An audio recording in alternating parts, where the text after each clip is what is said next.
There's something happening to you right now that you can't quite name, and I need to tell you something about it that might be difficult to hear. This feeling you're carrying, this strange place you're in, it's not a waiting room. It's not preparation. It's not the space before your life begins. It's the most dangerous phase of your entire journey. Dangerous because most people don't survive it. Not physically, but they abandon themselves here. They quit here. They convince themselves the vision was never real. And they do it right before everything was about to change. You clicked on this video not for entertainment, not to pass the time. You clicked because something inside you is looking for confirmation. Confirmation that this feeling, this strange mixture of certainty and confusion, isn't a sign that something is wrong with you. Let me tell you what I think is actually happening. You can see it. The life you're supposed to be living, the person you're supposed to become. It's not a vague dream anymore. It's specific. It's detailed. You can almost touch it. And that's precisely what makes your current reality so unbearable. Because you're standing here, and that future is standing over there, and the distance between the two feels like it might kill you. Some days you wake up and there's this electricity running through you. Everything feels possible. You make decisions from that future place, bold decisions, and for a few hours you inhabit that version of yourself completely. But then something shifts, maybe by afternoon, maybe by the next morning, and suddenly you're back in the weight of what is. The bank account that doesn't reflect your vision, the people around you who don't see what you see, the evidence, or lack of it, that anything is actually working. And you think there's something wrong with this. You think the oscillation means you're unstable, unfocused, not cut out for this. But I want to tell you something that might change everything. This is the place. This exact experience you're having right now, this is the most important phase of your entire journey. And here's what nobody tells you about it. You will never need to be here again. This is a one-time passage, a threshold you cross once and only once, which is why most people don't recognize it while they're in it.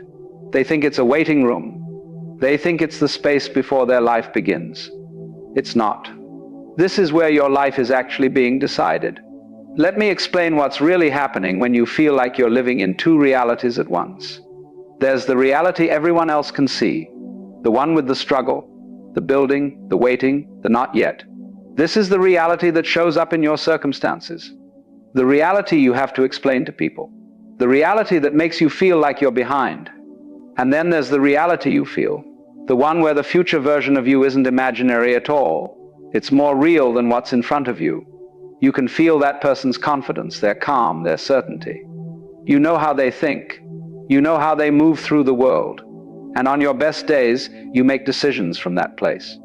But here's the problem with existing in two timelines simultaneously. When that future self feels close, you feel invincible. You take risks. You speak differently. You carry yourself like someone who has already arrived. But when the present self reasserts its weight, when you look around and see only the gap, something in you collapses. You feel like a fraud, like you've been pretending. Like the distance between where you are and where you're going is a distance you specifically cannot cross. This whiplash isn't a malfunction. This is what transformation actually feels like from the inside. You see, we have this idea that growth is linear, that you start at point A, you work hard, and you arrive at point B, and the whole journey is a steady upward climb. But that's not how it works. That's not how it's ever worked for anyone who has genuinely transformed their life. The actual pattern looks more like this: a surge forward, then what feels like a collapse, an expansion, then a contraction, a day where you feel like you've finally broken through, followed by a week where you feel like you've lost everything you gained. And in those low moments, in those contractions, you don't just question the path, you question yourself. You wonder if the vision was ever real or just a story you told yourself to avoid facing your limitations. But here's what I need you to understand. The contraction isn't the loss of progress. The contraction is the integration of progress. It's your system catching up to what you've become. It's the space where the growth actually takes root. Think of it like a muscle after intense exercise. There's a period where it feels weaker, not stronger, where it needs rest and recovery. But that period isn't the undoing of the workout. It's where the workout actually becomes part of you. Your psychology works the same way. And if you keep interpreting the contractions as failure, if you keep using those low moments as evidence that you're not meant for this, you will walk away right before the integration completes. This is why most people quit when they do. Not because they weren't close, but because being close feels worse than being far away.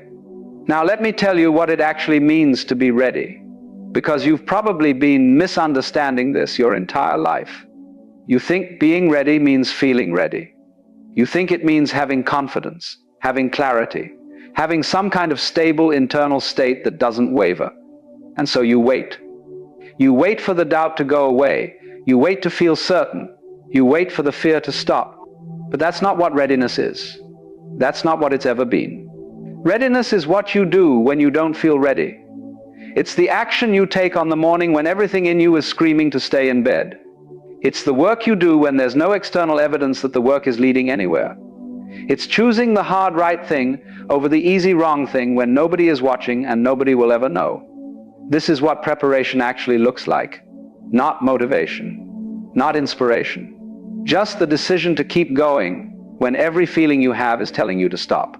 And here's what you need to hear. You've been doing this. You've been showing up on those days. You've been taking action without proof. And you're probably not giving yourself any credit for it because you're too focused on how far you still have to go. But the distance you've already traveled, the internal ground you've already covered, that's not nothing. That's everything. Because most people never start. And of those who start, most people quit during the exact phase you're in right now. You're still here. That's not a small thing. You've been so focused on what you haven't done that you've forgotten to acknowledge what you have. The mornings you got up anyway, the work you did when you didn't want to, the times you chose the vision over the comfort. Nobody saw those moments. Nobody applauded, but they happened. And they're the reason you're still in this. The fatigue you feel, the heaviness, that's not a sign you're failing. It's the weight of becoming. You're carrying two versions of yourself right now. The old one that's dissolving and the new one that's forming. And that's exhausting. Of course it is. But it doesn't mean something is wrong. It means something is happening. But there's a voice, isn't there? A voice that speaks loudest in the quiet moments. When you're trying to fall asleep. When you're alone with your thoughts. When the distraction stops and you're left with yourself. And this voice asks a question that feels like a knife. What if it never happens for you? And you think this voice is your enemy. You think it's the thing you need to defeat before you can succeed. You try to silence it with affirmations.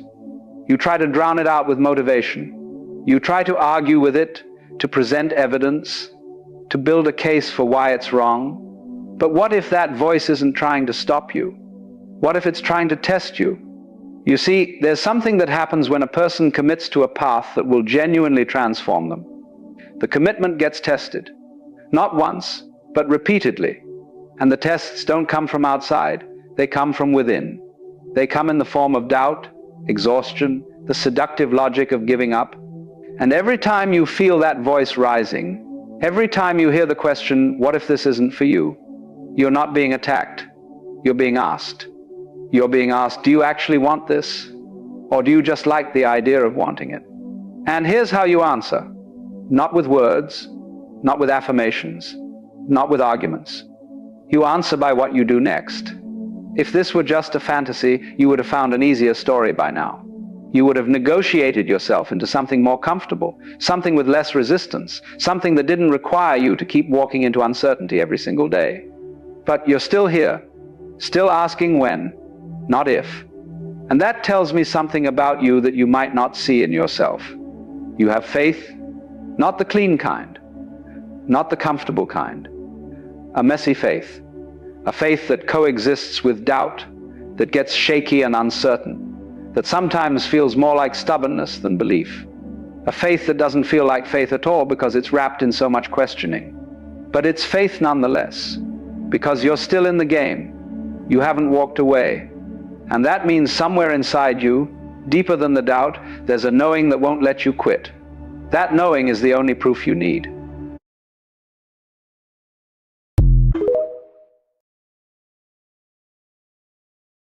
you.